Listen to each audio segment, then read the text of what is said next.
पढ़ी पढ़ी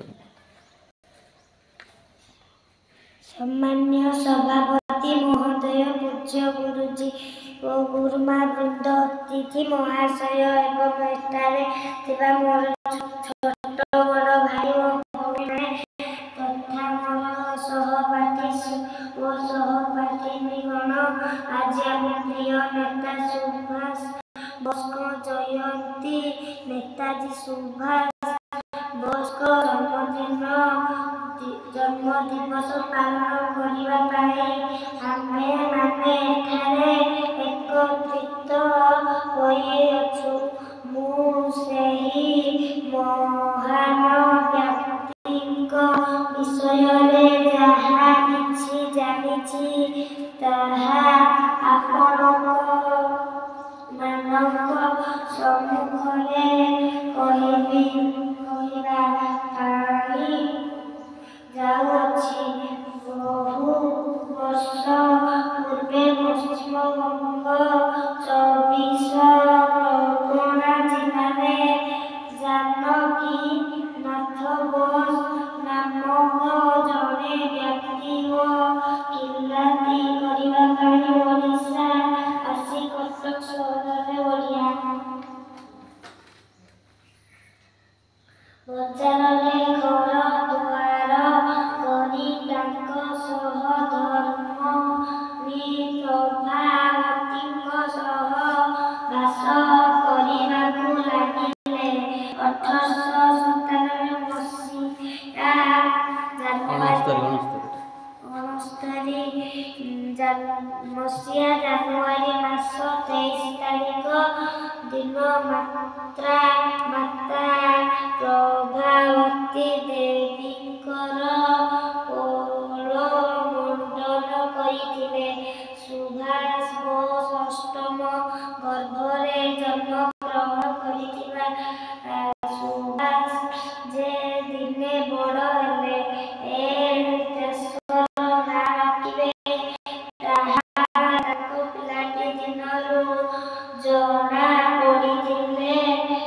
ତୁଳସୀ ଦୁଇ ପତ୍ରରୁ ବାସିଲା ପରି ତାଙ୍କ ସୁଗୁଣ ଗୁଡ଼ିକ ପିଲାଦିନରୁ ହିଁ ପ୍ରକଟିତ ହୋଇଥିଲା। ପାଠ ପଢ଼ିଲା ବେଳେ ବହୁ ସମୟରେ ରୋଗୀ ସେବାରେ ନିଜକୁ ହଜାରେ ଦେଇ ଆନନ୍ଦ ଲାଭ କରୁଥିଲେ। ପିଲାଦିନରେ ଗରିବ ଅସହାୟ ଲୋକଙ୍କ ସାହାଯ୍ୟ କରିବା ତାଙ୍କର ଏକ ନିଶା ଥିଲା। ସେତେବେଳେ ତାଙ୍କେ ଆମେ ଦେଶରେ ହଇଜା ଓ ମସ୍ତାନରେ ଅନେକ ଲୋକ ଆକ୍ରାନ୍ତ ହେଉଥିଲେ। ସୁଭାଷ ବୋଷ ଘଣ୍ଟା ଧରି ରୋଗୀମାନଙ୍କର ସେବା ଶୁଶ୍ରୂଷା କରୁଥିଲେ। ସୁଭାଷ ବୋଷ 16 ବର୍ଷ ବୟସରେ ମାଟ୍ରିକ ପାସ କରି ଆଇ.ଏ.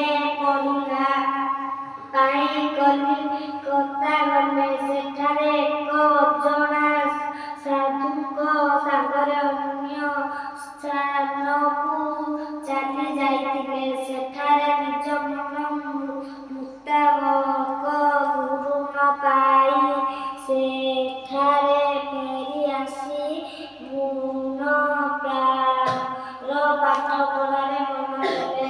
ପରେ ସୁଭାଷ ବୋଷ ବିଲାତ ଯାଇ I.C.S. ପରୀକ୍ଷାରେ ଉତ୍ତୀର୍ଣ୍ଣ ହେଲେ। କିଛି ଦିନ ପରେ ସୁଭାଷଙ୍କୁ କଟକ ଜିଲ୍ଲାରେ ମାଜିଷ୍ଟ୍ରେଟ ପଦବୀରେ ନିଯୁକ୍ତ କରାଗଲା। ମାତ୍ର ଏଭଳି ଏକ ଚିକିରରେ ମୋହକୁ ପରିତ୍ୟାଗ କରି ସେ ଦେଶ ସେବାରେ ମନ ପ୍ରାଣ ଢାଳି ଦେଲେ। କାରଣ ସେ ଭାବୁଥିଲେ ବିଦେଶୀ ସରକାର ଅଧୀନରେ ଚାକିରି କରିବା ଅର୍ଥ ଗୋଲାମ ଗିରି କରିବା। ତେଣୁ ସେ ସଂଗ୍ରାମରେ ଯୋଗ ଦେଲେ। ସୁଭାଷ ବୋଷ ନିଜ ଦେଶକୁ ଫେରି ଆସି ଗାନ୍ଧିଜୀଙ୍କ ସହ ସାକ୍ଷାତ କଲେ। ତାଙ୍କ ସହ ମିଶି ଇଂରେଜମାନଙ୍କୁ ଏ ଦେଶରୁ ବିତାଡ଼ିତ କରିବା ପାଇଁ ଗାଁକୁ ଗାଁ ବୁଲି ଯୋଜନା ପ୍ରସ୍ତୁତ କରିବାରୁ ଲାଗି ପଡ଼ିଲେ।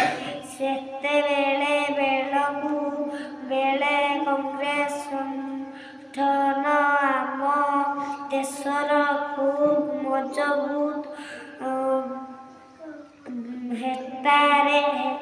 ହେବାରେ ଲାଗିଥାଏ।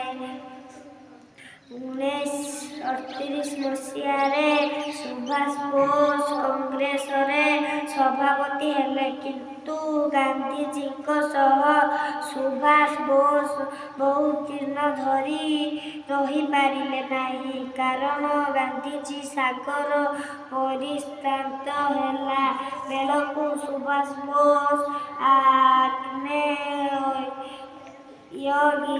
ପରି ଉଦ୍ଧତ। ତେଣୁ ଦୁହିଁଙ୍କର ସର୍ବଦା ମତଭେଦ ଦେଖାଦେଲେଣୁ ସୁଭାଷ କଂଗ୍ରେସ ଦଳ ଛାଡ଼ି ଏକ ନୂଆ ଦଳ ଗଢ଼ିଲେ। ତାହା ଫରୱାର୍ଡ ବ୍ଲକ ନାମରେ ପରିଚିତ। କିଛି ଦିନ ପରେ ଜନ୍ମା ପିଠୁ ଚାଲି ଯାଇଥିଲେ। ସେତେବେଳକୁ ଜର୍ମାନୀରେ ହିଟଲର ଶାସନ ଚାଲିଥାଏ। ହିଟଲର ସୁଭାଷ ବୋଷଙ୍କୁ ଖୁବ୍ ସମ୍ମାନ ଦେଲେ ଓ ସମସ୍ତ ସାହାଯ୍ୟ କରିବା ପାଇଁ ପ୍ରତିଶ୍ରୁତି ମଧ୍ୟ ଦେଲେ। ସେଠାରେ ସୁଭାଷ ଗୋଟିଏ ସୈନ୍ୟବାହିନୀ ଗଢ଼ିଲେ।